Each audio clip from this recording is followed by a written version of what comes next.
right, welcome back to Thrones Be the Game, the show where we discuss everything Game of Thrones, and we are now here to discuss House of the Dragon season 3 now, right?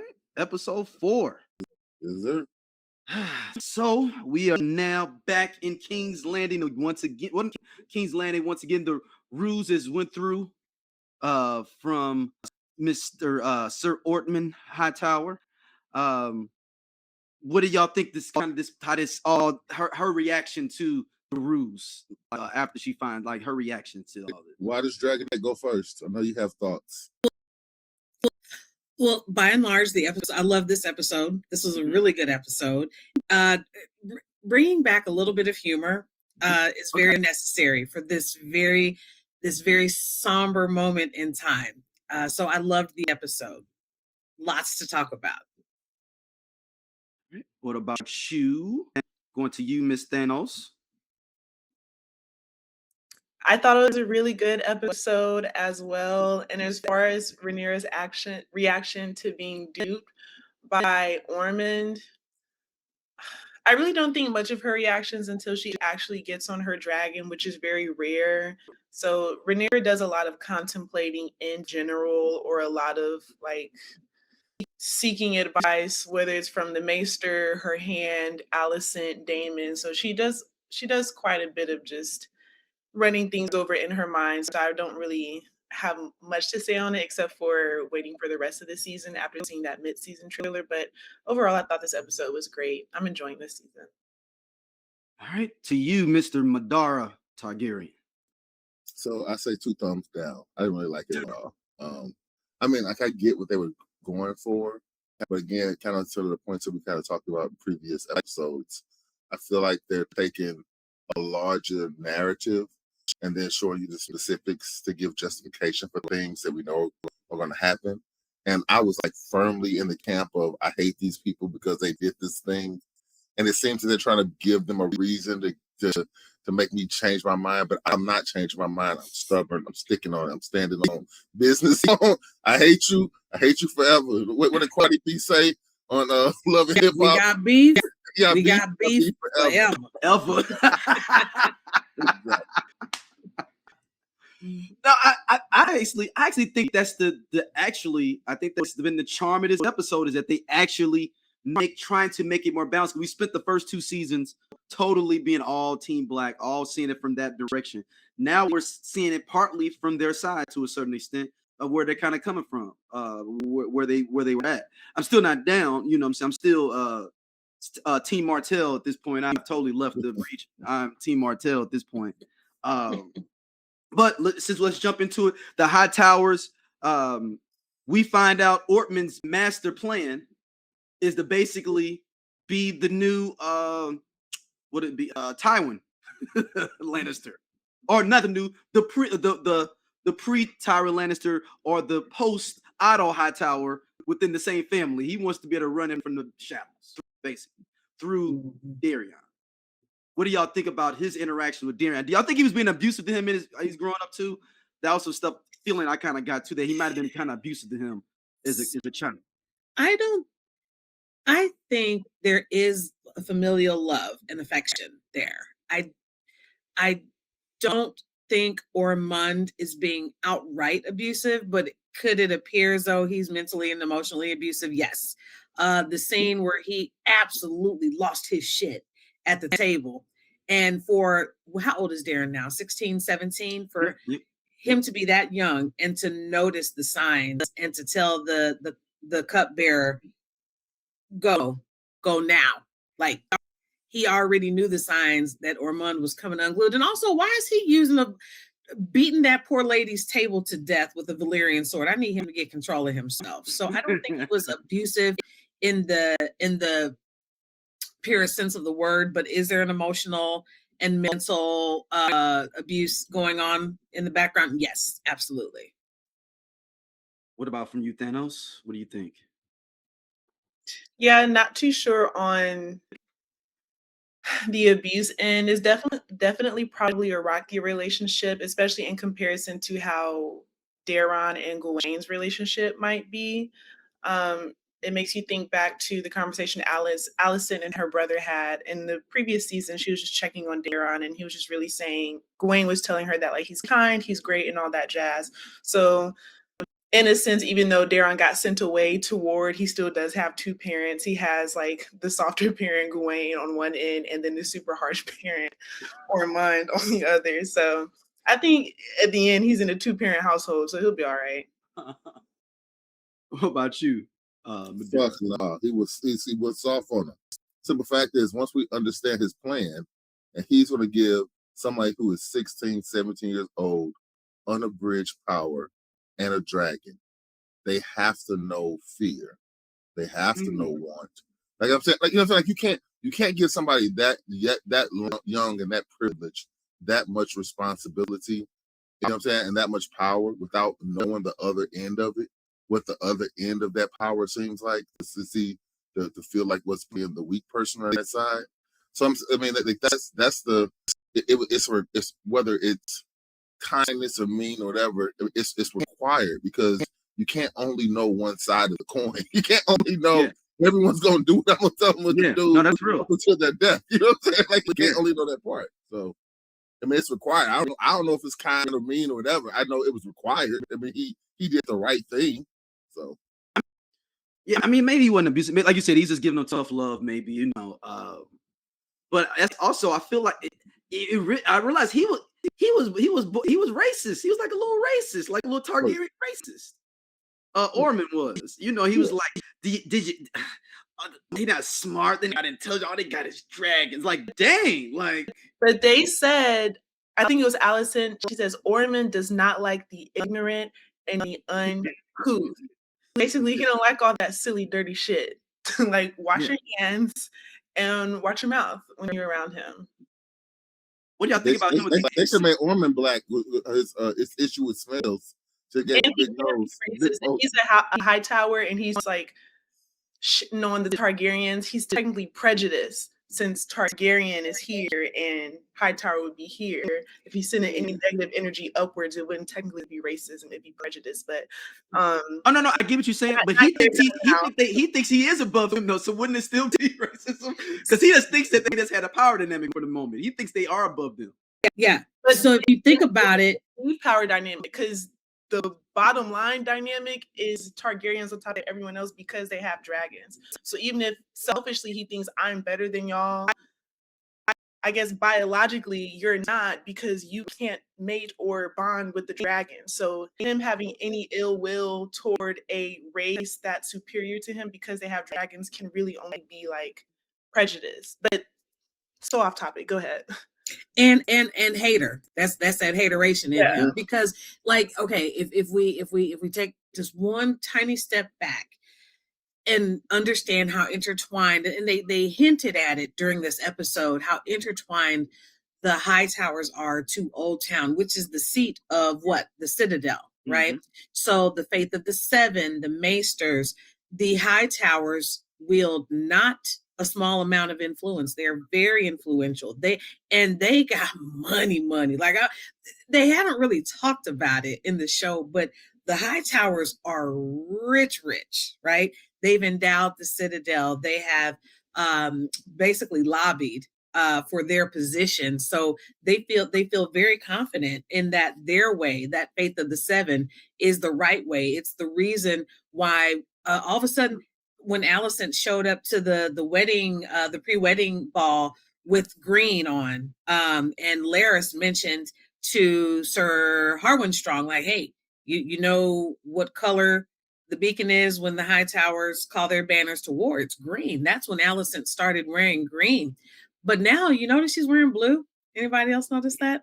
No. She kind of is like, I don't really want to do this anymore. But you started it. So that's how ingratiated the Hightowers are with the Faith of the Seven, and how much better they think that they are than the Targaryens. They look down at dragon mastery as beneath them, black magic. It's not godly. It's not godly. Exactly.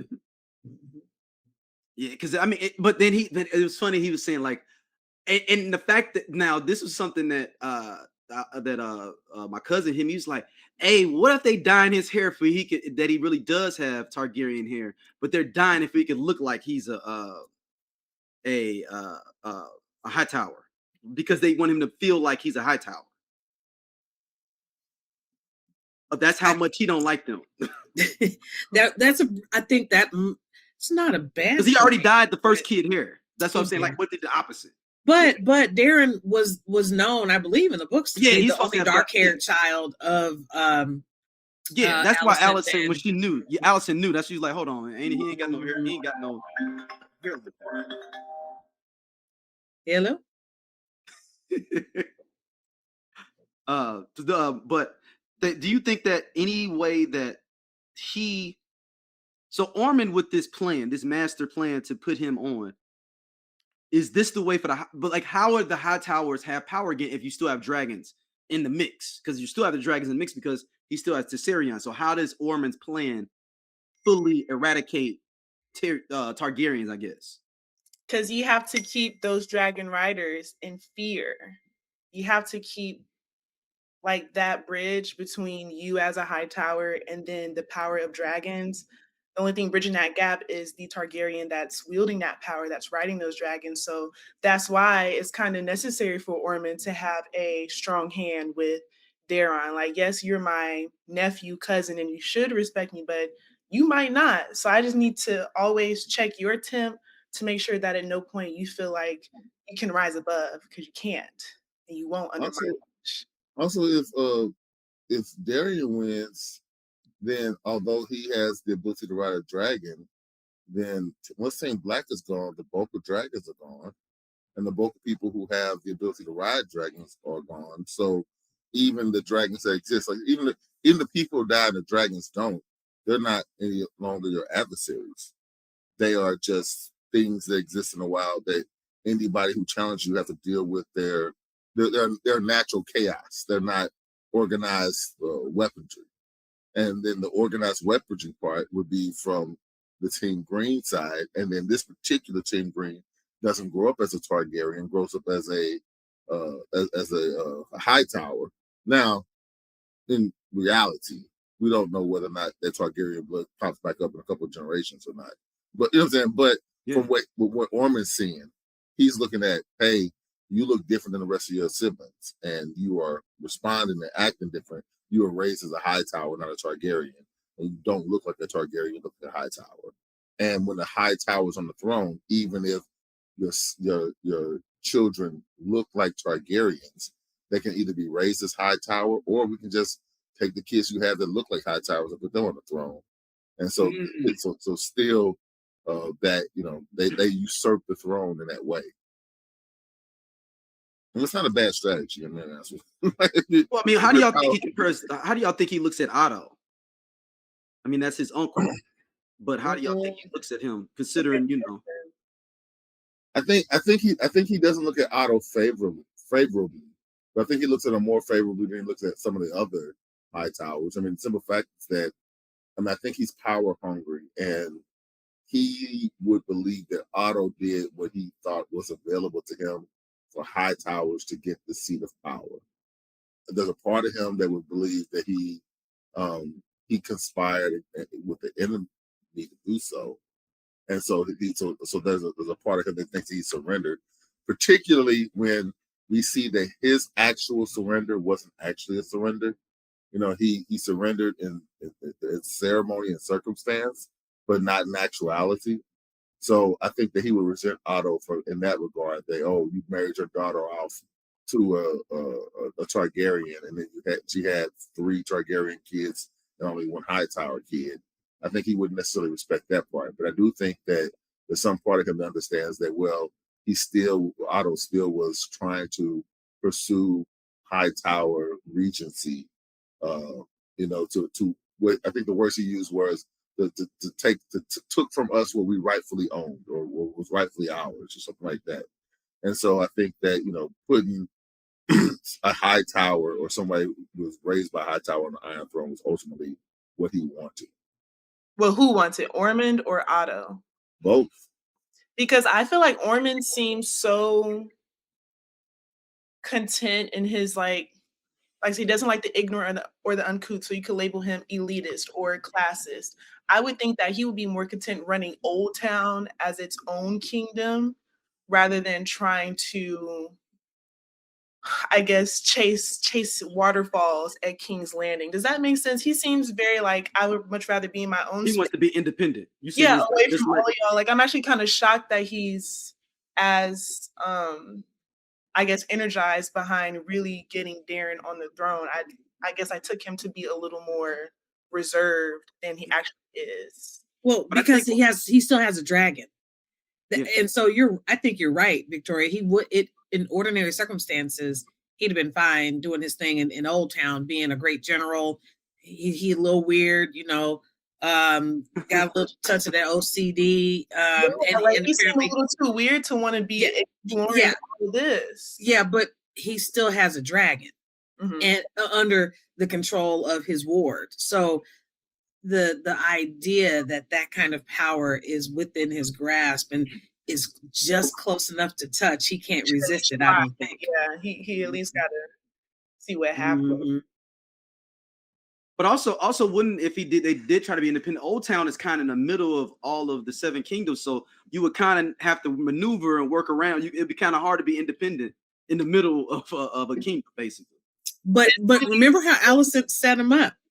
That Faith of the 7, they are they pop back up in the Game of Thrones world, right? That's who Cersei empowered, and look at the havoc that they brought, right? Yeah. So I think it's kind of they're hedging their bets, but the draw of them having a dragon under their control with Daeron, because you notice Tessarion is chained in that room. And Daeron's like, don't worry, you know, we'll fly again soon. And it appears as though the dragon can fly with the army, but it's very much under Ormond's control. And he is fine. Okay, so ode to our missing podcaster. When we say we want him fine, that's what we mean. He weird, but he's way better looking than Dunk. Okay, that's what we're talking about. But there's also a problem with it, because remember Daenerys during the regular season says, you know, dragons should never be chained up. They should always just be able to fly and do their thing when they want to. You know, Tessarion's not the control. That's the control he has.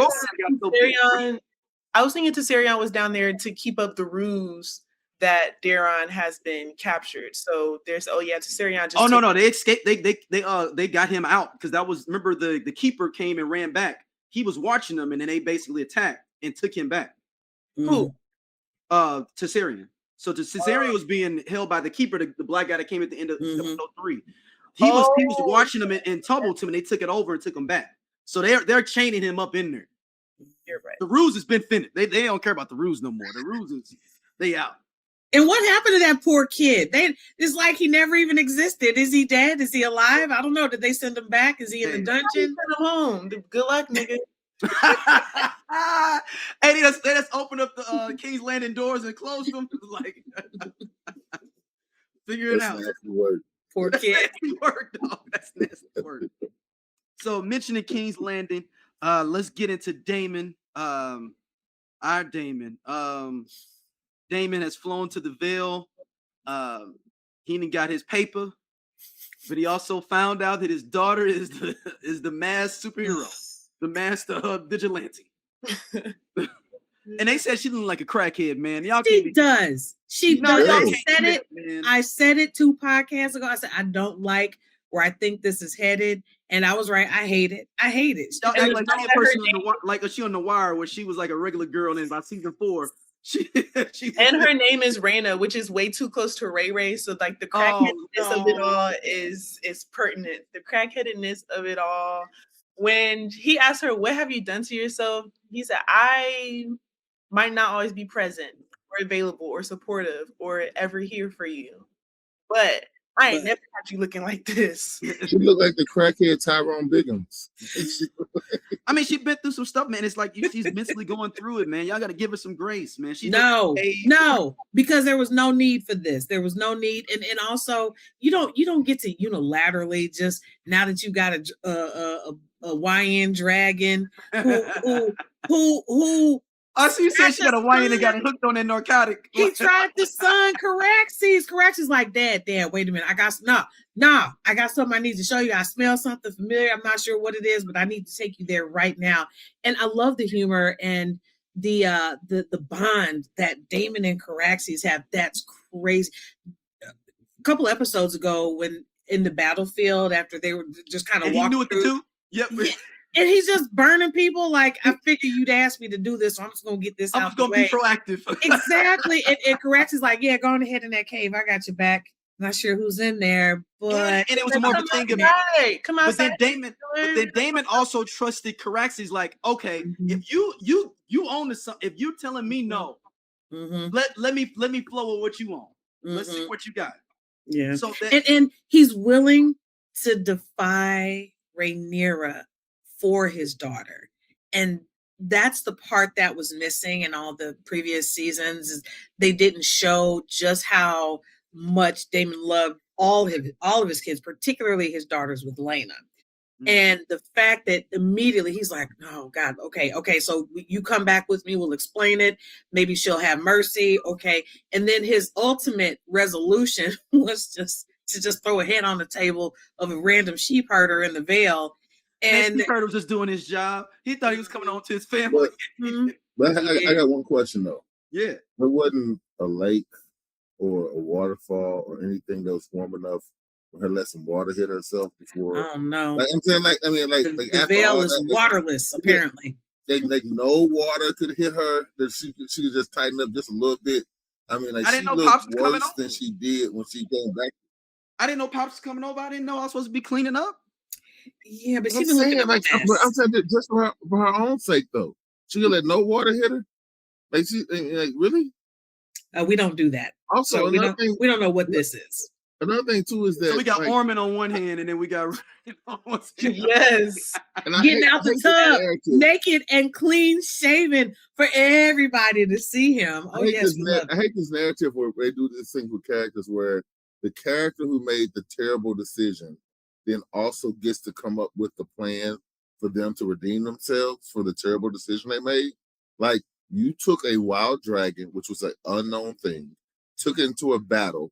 It took it to a battle, a wild dragon, which was already an unknown variable, and then it didn't go the way you thought it. But instead of listening to now people who knew better than you, who also would have told you taking a wild dragon was a problem in the first place, instead of listening to them, you start dictating the terms by which you're going to do your surrender. But if you was right in the first place, you wouldn't be in the situation. So why am I still listening to you? Like, you was already wrong. You was wrong. You don't know what you're talking about. If you knew what you was talking about, we wouldn't be here. So shut the fuck up and listen. I think this is a great juxtaposition between Rhaena and her sister. Rhaena, number one, making the decisions that she's making, like you said, making this terrible plan about not surrendering, just being wild and free, not really wanting to come clean. And then also with her appearance just being physically dirty and unkept. I think that speaks to her low self-esteem. Like I said, based on her decision-making with her physical appearance, her physical hygiene, as well as making her decisions with her loved ones. But then Baela on the other side, she's like constantly taking it on the chin. Jace is crashing out, locking his mama up. He's like, we got to do this. We got to do this. She don't want to, but she's a soldier. This is her betrothed. I'm going to go out there anyway. Shit went bad. It literally went down in flames out there, but she still brought his body back. Rhaenyra is still giving her the side eye, but Baela is taking it all on the chin. We're not hearing too much complaining, too much deflecting. And then again, physical appearance and hygiene, she's still very well kept and she's grieving just like everyone else. But Baela and Rhaenyra are going about this in such very different manners that obviously I think this is just intentional, and you will want to observe these behaviors and compare them to your own. But that's just how I'm seeing the sisters right now, just completely different. The context, and you're not wrong, the context that you're missing, and it ain't your fault, that is classic older sibling behavior. That's the older sibling versus the younger sibling just doing what they want to do. The older sibling bound by duty, propriety, decency, order, following the rules, recognizing authority. And then you've got your little sister, your younger sibling, who just do whatever the heck they want to do. What are you doing, Rhaena? Be damned. Right, exactly. So I think that is a classic oldest, youngest sibling dynamic in there as well. Yeah, this is.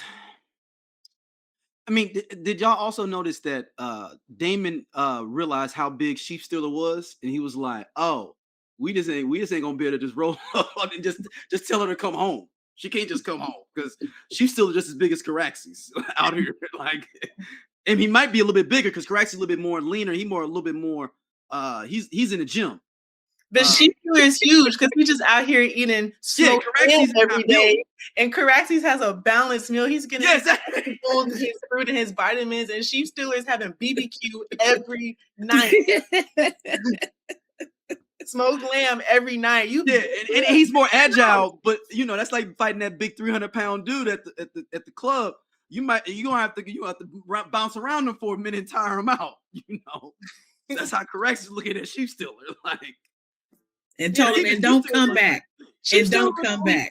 He was only flying to his next meal. He wasn't flying into battle. He wasn't taking long treks with Daemon on his back. Like, he don't do shit. He don't do Nathaniards. Eat and steal. He just eating McDonald's. Yes. No, barbecue. Big back behavior. The McRib. Big back behavior. Not the McRib. Limited time, limited edition. You want to go get another McRib? You don't do nothing over there in the Vale. So, all right. Next up, let's talk a little bit about Aegon and our 48 hours buddy comedy with Aegon and Larys. Why they are purposely making us trying to like Larys and Aegon now. They're purposely doing. I don't mind it. You realize how smart Larys is, though. Like when he's like, because at any point they could have been like, I'm the hand of the king. This the king. What's up? But Larys knows we don't know who's down with us. And what's up is Aegon out here run on latrine duty, kissing shitty feet. That's what's up. Okay? He got to start from the bottom again. He ain't never been at the bottom. But also too. Here we go. I still love it. I yield. All right, go ahead. The indignity of it all. You imagine if this motherfucker was the king. He had a dragon 3 weeks ago. Like everyone falls this week at his feet, and now he got people. Now people expect him to clean up piss and shit. Like the indignity of it all. Like, he couldn't possibly think that his is life. He couldn't even foresee a life past this because this is the worst moment that he could ever imagine. Picking up peasants' piss and shit. The symbolism of a king picking up peasants' piss and shit is crazy, diabolical work. So they're basically trying to tear him down to build him back up. It looks like where it's like he's got to see, because he was even saying, "Do you treat your people like this?" Like you, and I'm like, "Oh wow, they making Aegon have a heart," or like, "Hey man, this is not how you're supposed to do it." But also, he did the same thing. He murdered every rat catcher in King's Landing, and that's why they have a picture rat. But his shoe is different though. His shoe is different. They killed my son, though. That's the difference. He's like, they killed my son. But so do you all look at the trajectory of them two? Why is Larys even still with Aegon? That's one of my questions. Why is Larys even still with Aegon? That's the only leverage he has right now. Like the world is a mess. Like Westeros is in shambles. So if you had to cling on to anything, it would definitely be the rightful, depending on who you are. Ain't no rightful about that one. I'm just saying, depending on who you are, or if you don't have no sides, if you're only out for yourself, if you're a Larys or a Littlefinger, if I seen Rhaenyra hobbling through the forest, we're gonna be besties too. Like same way. I'm latching on to anything that's gonna get me to the top sooner or later. Proximity to power. I mean, real or perceived, it's proximity to power. And also too, he's playing chess at this point. Larys is playing the 3D chess game from Big Bang Theory that Dr. Sheldon Cooper created. That's what Larys is playing right now. He left Otto in the black cells. If and when Daemon ever returned, he took all the money. He remembered enough to grab the crown. So proximity to power, real or imagined. That's why they're still together. And until Larys gets Aegon either back on the throne or finds a way to flip to Rhaenyra's side, it's going to be whatever makes the most sense for him in the moment. Because now he's a family of one. He doesn't even know yet that his family has been slain. I don't believe so. I don't think he knows yet in the series or in the show. But Daddy and all his cousins and the Castellan, Sir Simon Strong, everybody's dead. He's the last one standing. He's the last Strong standing. Nerd alert: 3D chess was originally created in the original series of Star Trek, and so that's what Sheldon Cooper was mimicking when he put it into Big Bang Theory. So that was originally a TOS Star Trek thing. My apologies. I stand corrected. Thank you for the correction. I forgive you. I forgive you. So what y'all think about the scene? I mean, I guess the whole thing with another theme here was like the dragon, the relationship with the dragon and dragons and individuals. And we saw that a lot. We saw that bigly with Aegon, where he's next to Sunfyre, and he's like, he's still alive. He's still alive. Because he could feel him, and they're together, they're bonded. What did you all think about that kind of dynamic of all the dragon riders, and like we can see their bonds with their dragons? Can I go first? Oh, real quick before that, and is there a reason that we don't see Rhaenyra bonded with her dragon as much as we see other players do? Go ahead.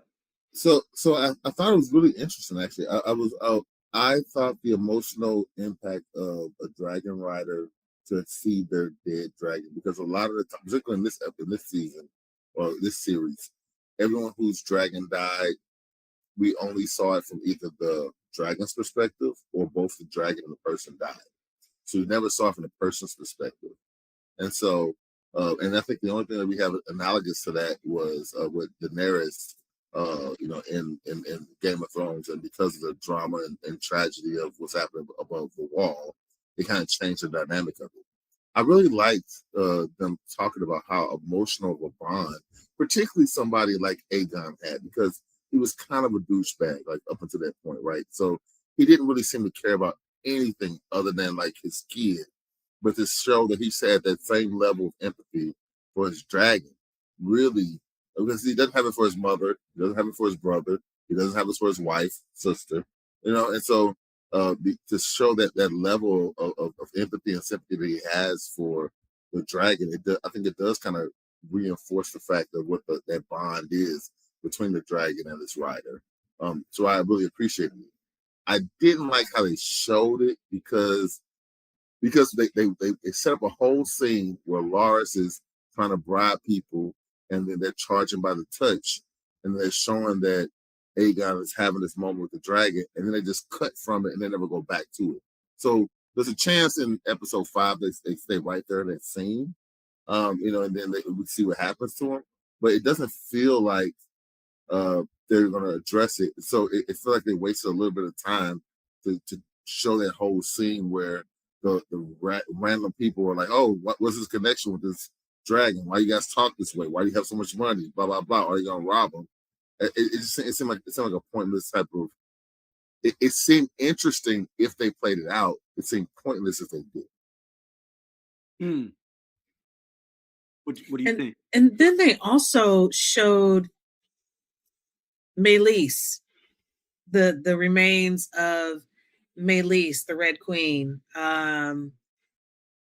They cut her head off and paraded that dragon head around King's Landing, but left the rest of the body there to rot where she fell.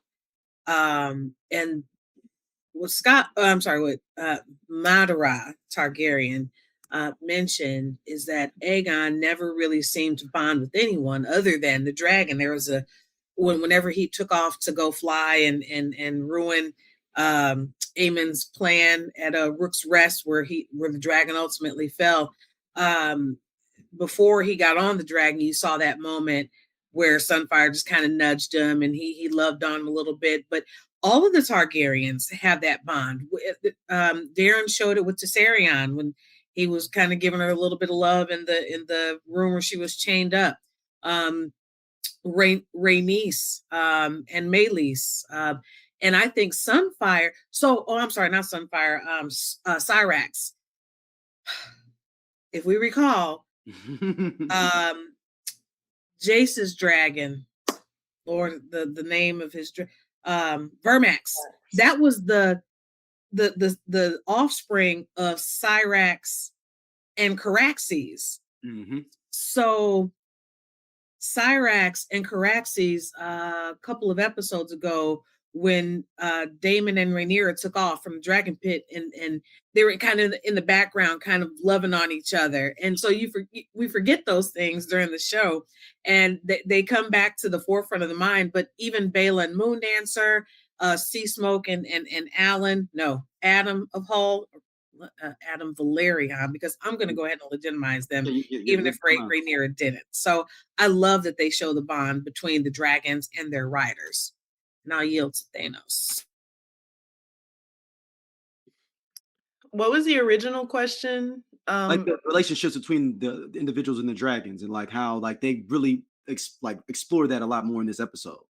Oh, yeah, I think it's great. To your point about being a little bit surprised, or I think Madara's point, with Aegon just being such a jerk. Honestly, I was taken aback at how upset he was by the slaying of his kids, because I just genuinely thought he don't care about nothing. He don't like none of y'all. He don't mess with nobody. So seeing that last season, I was shocked. I was shocked that he was beside himself.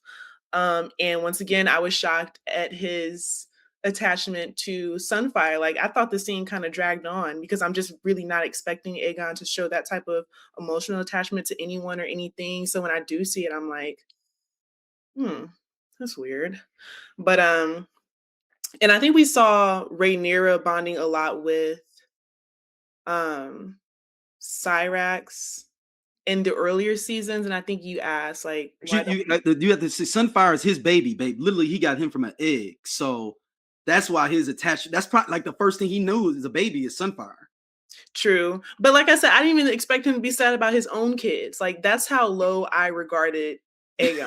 Like, well, no, that's it. Like, that's almost that's Syrax and him are like basically grew up together. So that is the closest thing he has to like a real family member. It feels like everything else is just whatever. I feel like to him.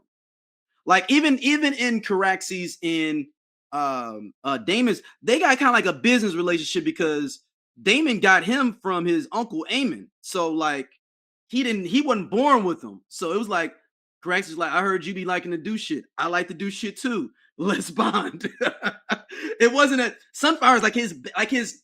I mean, I remember I had a Dow, a Teddy Ruxpin Dow when I was a kid. Like I was attached to it. Like that's what it meant. Not Teddy Ruxpin. Oh my God, I hadn't thought about a Teddy Ruxpin in decades. Right, but that was what it was. That's what it is for Aegon. I feel like that's his pillow that he would take everywhere. The little baby pillow he would take everywhere is Sunfyre, even though it causes destruction. But even still, that's how I kind of looked at it. Is like, oh, every relationship is like even Tessarion with Daeron. He said it since a baby. Like these relationships are different from people that have had it since it was a hatchling. Even though in theory you kind of want to be the second rider because that one when they're bigger, like you get the second run. Because you'll never get the full run of the dragon if you're the first one, but you get the closest attachment. So it's a trade. Because after that, they only making business deals at that point. All the dragons making business deals of like who gonna really ride me. The first one is like the homie. All right, my mama dead or my daddy's dead. Who gonna really take me and do some things with me? Then they choose them that way. Think about when y'all were saying how we either get to watch the death of a dragon or both the rider and the dragon dying, but then one particular instance of a dragon being forced to kill their rider, and it makes me think about Vhagar and Laena begging Vhagar to burn her. But I guess since she did not have Vhagar as a hatchling, and it's more of maybe just a business relationship, Vhagar can do that. Like it's business as usual. But had it been her hatchling dragon, that dragon probably would have been like, "Oh no, we're not doing that. Not me." Since we're mentioning dragon riders, we gotta talk about Ulf and his belly. Hey, Ulf then went to the club. My poor and start promising people stuff like, hey, he got his record deal, and he was like, "Of course I'm okay. We going to Houston next week. You roll with it." Yeah. Hey, he came in there on like, hey, my boy got some tax problems. Can you take care of that? And he got a couple of charges too. My other boy got a couple of charges. Can you get? Yeah, it's like that scene from Armageddon where Bruce Willis is basically asking for hazard pay for the oil crew, right? Hey, my homeboy got some girls he wants to see made American citizens, no questions asked. And so Ulf was just doing his Ulf thing. And I think it might have been Thanos Targaryen who mentioned, like, I don't want to give him too much credit. I don't really want to like him because he's still a jerk and unworthy in my opinion. But what do I know? Huh? If you, it's like dropping off something with you and you never knew how to financially do stuff. And it's like, hey, it's a queen that's gonna be able to get anything you think done because you have this other power. Mm-hmm. I will come over there too, like, hey man, you know what, my boy Tim got locked up, got a couple of charges. If you can go and get that swiped off and everything, you know, it'd be all good. And she was like, so how you talking to him? It's like somebody went back to the trap to hang out. Like, when you go talking to him? Oh, yeah, I go back to the north side all the time. I'm over there. Oh, you are? Why don't you just stay in the Red Keep? And not only that, but she basically told him, you can't go back to the tavern. You're doing way too much. You drink here in the keep, in the Red Keep. We'll bring you whatever you need. And he's so upset. He's just like, dang, I'm just trying to look out for my friends, and now I can't even go out anymore. But she is every middle manager, senior manager in America or in corporate America, because she's just like, I don't have a house for you yet. What do you want? Why are you in here? Why are you asking me questions? Please go do something useful with yourself. I would say poor Ulf, but I don't say poor Ulf. I just say Ulf needs to get his life together. He needs to straighten up a little bit, a lot of it. But why don't they? I'm just trying to think, and maybe this is her pride, and maybe this is someone that's not nobility thinking this. Why don't she just look at all the lower houses and be like, who only has a daughter there? All right, Ulf, you're gonna be part of the car starts. I'm just saying to appease him. To appease him, it ain't gonna be the best of places, but you got your own castle. Yeah, or at the very least, like not right now. Like the war is not won yet. Like you still need to be in the barracks here at the Red Keep. You know what? I would just lie to him. It's gonna be a car start. You're gonna run the car starts. I just lie. When we're done I don't think you're gonna make it. I don't think you're gonna make it. So you a car start now. You're gonna have house car start. Really? Yeah. That's all. You after the war over, we'll tie up all the paperwork afterwards. We'll make it happen. Just lie to him, and maybe that's her nobility in him, and maybe that's something that Daemon would have been lying to him about. Like he said, what did he say? Make no mistake, I'm the only funny person here. What did he say at the table? I loved when she got rid of the balls. Oh, when they said everybody leave. I'm the clever person here. I'm the only clever person here. Thank you. And I liked finally that she's finally starting to kind of determine how she wants her council to run. I'm gonna get rid of this old relic of an old regime. And when Lord Orwell was like, wait a minute, do you mean you need to make a more permanent removal? She's like, oh, you're so bloodthirsty. You can stay. You can stay. But I said that did not shock me for him to want to make a permanent end, because he's been thrown across that marble slab twice in the past week with a sword to his head by Daemon and his nephew, asking him the same shit. Where is Aegon? He keeps telling y'all, I don't know. So of course Orwell is like over it. Like, yes, like off with his head, please. He is sick and tired. I think he is more war-torn than anybody on that council. That's just me, though. Justice for Orwell. Justice for Orwell. Yeah. Madeira, what you got on this, man? What do you think about the Off-White, him trying to get stuff from his forced boys?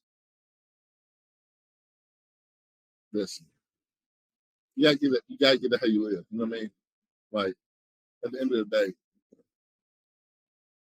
I've had some issues with Aemon not showing up, and that's not getting any real direction as to where Aemon was. I did like Daemon showing up to be a father for once in his fucking life. In the episode, that was nice. Rhaenyra, again, like I said earlier, it made her fallible in a way that I didn't see her as fallible in the books. And I didn't really like it. And I don't know why I didn't like it. It just wasn't what I thought. It was what I thought it was. Like it's setting up to have some of the other things that's going to happen later on in the season or maybe next season to make more sense. And that's not how I saw it originally. And so I'll leave them to this misinterpreted what the original intent was. But overall, I think that although the direction changed is not how I wanted the direction to change, I accept it. I don't like it, but I'll accept it. And hopefully the payoff will be worth it. All right, and so as we get ready to finish up, one quick thing before our last topic. What did y'all think about Ormond playing a switcheroo on Hugh Hammer's wife's family, of making him think it was all good from that soldier, trying to assault her, and then be like, "Hey, he touched the." Do y'all think Ormond was lying when he did that to that person? I thought about. I was like, maybe he just had them pulled. It's just like, "Hey, man, when anything gonna happen to you, don't trip. We had to do that in front of the people." When they said they was gonna castrate, or what was it? Oh, his actual soldier. Yeah. Do y'all think he really even did it? Like, I wonder if it was just a for show. Oh, he did that. He did that with gusto. Okay. So that did happen. It wasn't a thing of like taking you around the corner, like, you good, man. Don't even trip. Like, you ain't gonna do that. Because Cuz said, I got a wife at home. Yeah. I mean, that don't mean nothing at this point. But so did y'all think that was Ormond trying to manipulate Daeron with bringing him in to have him kill him, or to show like, hey, you're gonna have to do some hard things? It's like every king's got to make a hard decision to do something. Yeah, definitely the latter. I don't think there is any manipulation in it at all, because he's like, hey, this is what I'm doing. And he told him fair but firm. So he showed you the fair parts, right? Fair on behalf of Hugh's wife, but you still needed to anticipate that last part. Okay, where's the firm part at? When does it come in? So he did fight a. Yeah, if there didn't think anything else was going to come of that, then we can just charge that to his naivete. But I knew it was going to be more, and I don't think there's any type of deception going on aside from like anyone else who's on a need to know basis. But I think Ormond is pretty straightforward about how he rocks. So is what it is. That was the deception, though. The deception was, to them though, but not to Daeron, not to anybody who need to know. Well, not when you look at Daeron's face, it was Daeron. I mean, like, it'd be cool if Daeron just held it. Like when he wowed out on the table, Daeron was ready for that. He wasn't ready for the rest of it. Like, when old boy showed back up to get his head cut off and then burned by a dragon and ate, Daeron wasn't ready for that. And so I think that's what the deception was. The deception was that, I'll let your ego, your pride, and your ethics dictate the first part. The second part, we'll do in secret. We'll do in the back rooms where the dragon is chained up, and I'm in control of everything outside of this dragon. So even if you disagree, your dragon versus my armed men are stalemate. I disagree. But all right, our last one. We got to talk about our man Corlys. He's supposed to be on her new council. He just told everybody, I'm out. I got to get my paper up. Y'all ain't playing fair around here. I need to go take out some more of these people and get my paper up, because my house burnt up. I got to go get some bread, y'all. I'm out. Son, go have some good times and give us some good ideas. And I'm out. What y'all think about Corlys? Just saying, I'm out. He's super mad. I mean, that's reckless, but he's feeling the pinch. He's upset, and this is the petty side of Corlys coming out like later for you. You don't want to legitimize my boys. Then you don't really need me. And right now I don't really want to talk to you. So I'm about to go wage this war with what's left of the triarchy. And if I come back, then maybe I'll consider, doing my job. But right now, I nominate my son that you won't acknowledge as tribute. There you go. All right. What about you, Thanos? What do you think about him saying peace? Definitely disappointed in him abandoning his post, because that's what it is at the end of the day. You are truant. This was a no call, no show. Oh, dang. Hold on now. Yeah, this Hold is on. So you telling me I done lost all my bread? two My things bread can be burned true. down. I was gonna validate that. I was gonna get to that part, but You won't even do what I want. yeah, you're right. And that's on Rhaenyra. Like, she understands the give and take dynamic with the small folk or with the nobles. Like, we can nudge them a little bit, but we can't piss them off all the way. We got to make sure that the small folk are still satisfied because they outnumber us so severely.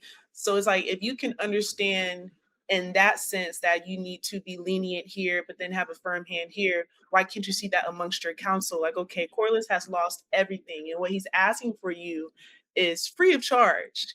You don't have no gold, but you still do have legitimate power to legitimize somebody. You still won't do that. So it's like, Rhaenyra, why can't you see that with your right hand man, the hand of the queen? You still need to have that give and take mentality. Like, I can tell him what to do only up until this point, until all these outside elements start influencing his decision making. Okay, so you're saying that it was cool for him to leave then? He's truant. He's truant, but I understand that Rhaenyra could have prevented. She can't even say that, bro, because she knows she's wrong. That's why. It's like one of the things She could have made it more tolerable for him to stay. He could say, well, I don't have nothing, but at least I got my sons. And at least my legacy. Like, he can't even lean back on that. And when you can't even give a man his legacy to fall back on, then you don't have no picks. You don't have no ties to nobody. I don't mess with y'all anymore because I don't have nothing. So he wrong for not showing up, but this could have been prevented if Rhaenyra would have exhibited some better leadership qualities. What about you, Madero? As we wrap on up, what do you got? I say cheers to Corlys, because Corlys played the game right. What he did was he took what she took. He played the hand he was dealt. She dealt him a hand she wouldn't legitimize his bastard sons, and had nothing else to lose. What did he do?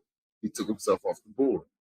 He took himself off the board, put his bastard son right in her confidence when she needed it. And so she trusted his bastard son to be able to be in her confidence or to earn the name that she wouldn't give him legitimately. He took himself off the board.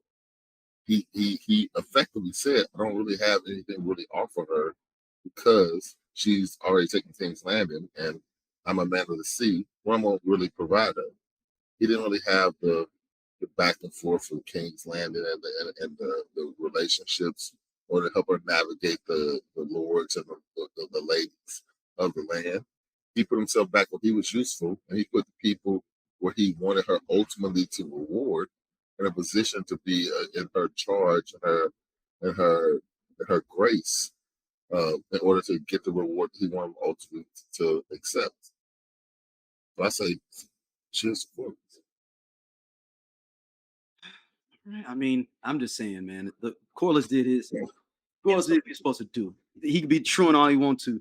I need my paper back, man. That's my whole thing. I need my paper back. You don't want to play right? That's cool. Where is Rhaenyra supposed to send his last check to? I ain't never got a check. Where is he finna go? But where's my check? I gotta go get this money. First off, when this was going to come, them government contracts, all of them, exclusive government contracts. Them no bids. Them no bid shits. That's what you expected. Them no bid shits. Them no bid government don't contracts. You want some fit? Don't you need your trade route fully opened up? Let me go get my paper. Westeros, Essos, all in. And me. That's what you looking for.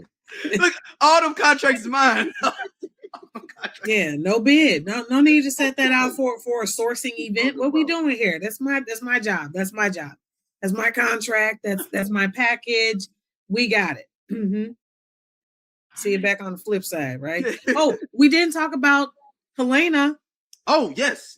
Helena is pregnant with finally Maegor, right? Mm-hmm. This presents any number of issues. Because so even born. Yeah, this is going to be interesting. Helena has been getting spectacular pretty recently. It was a little uncomfortable. I'm glad they made her pregnant. I said she has been getting a little spectacular recently. It's been a little bit uncomfortable to not talk about, What? Titacular? Yeah, titacular. Titacular. He said Okay. titacular. You never heard the term before? Yeah. It's you probably. Also, before we ended, I also Mhm. wanted to point it out just how scared Kriston and Gawain were in Harrenhal. And I was telling Wildest Dragonette, forget the Sinner's haunted house. Forget all that. Let's do a Harrenhal haunted house, because that will have niggas spooked. If Daemon was in there going crazy, you and your mama gonna go crazy for sure. So, line up for the Harrenhal haunted Stop, Thanos. You're not old enough to use such harsh language. What'd I say? You're not, niggas. Oh, I mean people.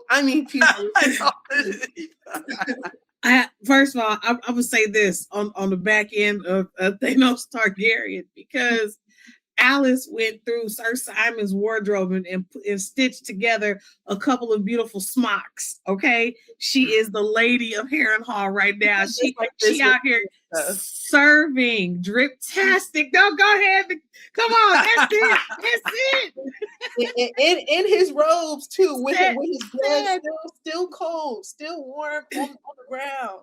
They said, we looking for Aemon, and she's like, as is everybody, I'm sure. Okay, with her drip-tastic, drip or die. Okay, drip or die. We are here for it, but I'm still mad. My man, Sir Simon, is gone, and she really went through his closet. Really did. I can take a little bit of this, a little bit of that.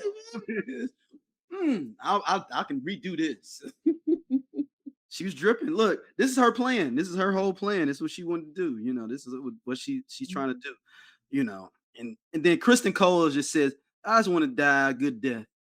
That's what he's basically saying. Now, all of a sudden, he's energized. Yeah, no, I think he wants to die a good death. He know they fucked. What was the quote that he repeated back to Gawain? "Lest we lose our honor," or something. He said a little something before that. Yeah, well, he's talking about his father was fighting for, I forgot what house it was for, and then they end up losing. And then he was like, my dad didn't have nothing after that. I ain't going out like that, basically. That's how he kind of was like, I'm going to die in like great battle, or at least with honor.